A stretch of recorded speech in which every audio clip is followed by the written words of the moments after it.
মুশরিক বলা হয় যারা আল্লাহ তাআলার ইবাদত বندگی বাদ দিয়ে আল্লাহ তাআলার সাথে শিরিক করে, আল্লাহ তাআলার সাথে সমকক্ষ নির্ধারণ করে। আল্লাহ রাব্বুল আলামিন কুরআনুল কারীমের মধ্যে বললেন, ইন্নাশ শিরকা লাযুলমুন আযীম। আল্লাহ রাব্বুল আলামিন বললেন, শিরিক করো না। লুকমান হাকিম তার পুত্রকে যখন উপদেশ দিলেন, উপদেশ দেওয়ার সময় বললেন, ক্বালা ইয়া বুনাইয়া লা তুশরিক বিল্লাহ, হে আমার বৎস, আমার পুত্র, তুমি শোনো, আমি আল্লাহ তাআলা তোমাকে আমি বাবা হয়ে তোমাকে উপদেশ দিচ্ছি, তুমি শোনো, লা তুশরিক বিল্লাহ, তুমি দুনিয়াতে যা করো আল্লাহ তাআলার সাথে শিরিক করো না।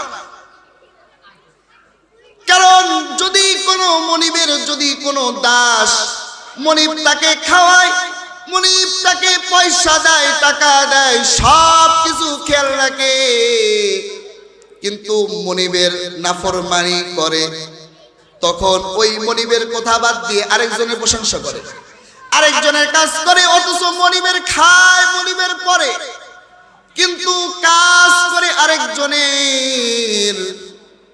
এমন ব্যক্তিকে ওই মনিব কখনোই কি ভালোবাসবে? এই মনিব ওই দাসীকে কখনোই ভালোবাসবে না, কখনোই ওই দাসকে ওই মনিব ভালো চোখে দেখবে না। আল্লাহ তাআলা আপনাকে খাওয়ায়, আল্লাহ তাআলা আপনাকে সৃষ্টি করছে, আল্লাহ রাব্বুল আলামিন আমাদেরকে রিজিক দিচ্ছেন।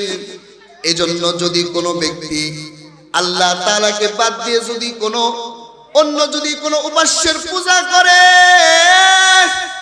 যদি অন্য কারো কাছে মাথা নত করে, তাহলে আল্লাহ তাআলা ওই ব্যক্তির প্রতি চরম রাগান্বিত হয়। এজন্য আল্লাহ তাআলা বান্দার সব গুনাহ ক্ষমা করবে, শিরকের গুনাহ আল্লাহ তাআলা ক্ষমা করবেন না।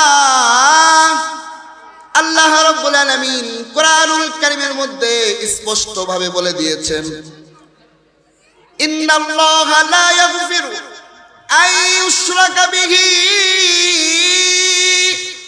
ওয়া ইয়াগফিরু মা দুনা যালিকা লিমান ইয়াশা। আল্লাহ রাব্বুল আলামিন বললেন, আল্লাহ তাআলা বান্দার সব গুনাহ ক্ষমা করে দিবেন, কিন্তু শিরক গুনাহ আল্লাহ তাআলা ক্ষমা করবেন না। আল্লাহ তাআলা আপনাকে সন্তান দেয়, কিন্তু আপনি মাজারে গিয়ে সন্তান চাইলেন, সন্তান দেওয়ার মালিক তো আল্লাহ, কিন্তু আপনি যখন মাজারে গিয়ে যখন আপনি সন্তান চাবেন, তখন ওই মাজারওয়ালা যে ঘুমায় আছে, মাজারে যে আল্লাহর ওলি ঘুমায় আছে, যে আল্লাহর ওলির মৃত্যু হয়ে গেছে, ওই আল্লাহর ওলির কাছে যদি আপনি কোনো কিছু চান, তাহলে ওই আল্লাহর ওলির ক্ষমতা নাই আপনাকে সন্তান দেওয়ার।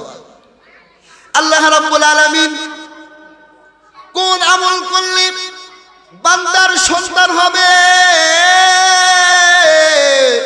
কোন আমল করলে বান্দা বড়লোক হবে, সংসারে শান্তি আসবে, আল্লাহ তাআলা নিজেই বলে দিচ্ছেন।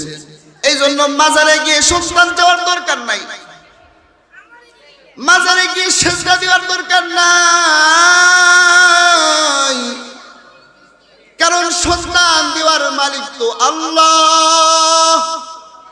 আল্লাহ রাব্বুল আলামিন কুরআনুল কারীমের মধ্যে বলে দিয়েছেন, ফাকুলতু ইস্তাগফিরু রাব্বাকুম ইন্নাহু কানা গফফারা। কিভাবে সন্তান হবে এটা আল্লাহ তাআলা বলে দিচ্ছেন। আল্লাহ তাআলা নিজেই কুরআনুল কারীমের মধ্যে বলে দিলেন, সন্তান তোমাদের যদি প্রয়োজন হয়, আমি আল্লাহ তাআলা তোমাদেরকে আমল শিখাই দিচ্ছি। আল্লাহ রাব্বুল আলামিন আমল শিখাই দিছে। ফাকুলতু ইস্তাগফিরু রাব্বাকুম ইন্নাহু কানা গফফারা। আল্লাহ রাব্বুল আলামিন বললেন, ও মুমিন বান্দারা, তোমরা বেশি বেশি আমি আল্লাহ তাআলার কাছে তওবা করো, ইস্তিগফার করো। যদি তোমরা আমি আল্লাহ তাআলার কাছে তওবা করো, তাহলে আমি আল্লাহ তাআলা তোমাদের সমস্ত গুনাহগুলোকে মাফ করে দিব। সকলে বলুন সুবহানাল্লাহ। আল্লাহ তাআলা বলতেছেন, ইরসিলিস সামাআ আলাইকুম মিদরারা ওয়া ইউমদিদুকুম বিআমওয়াল।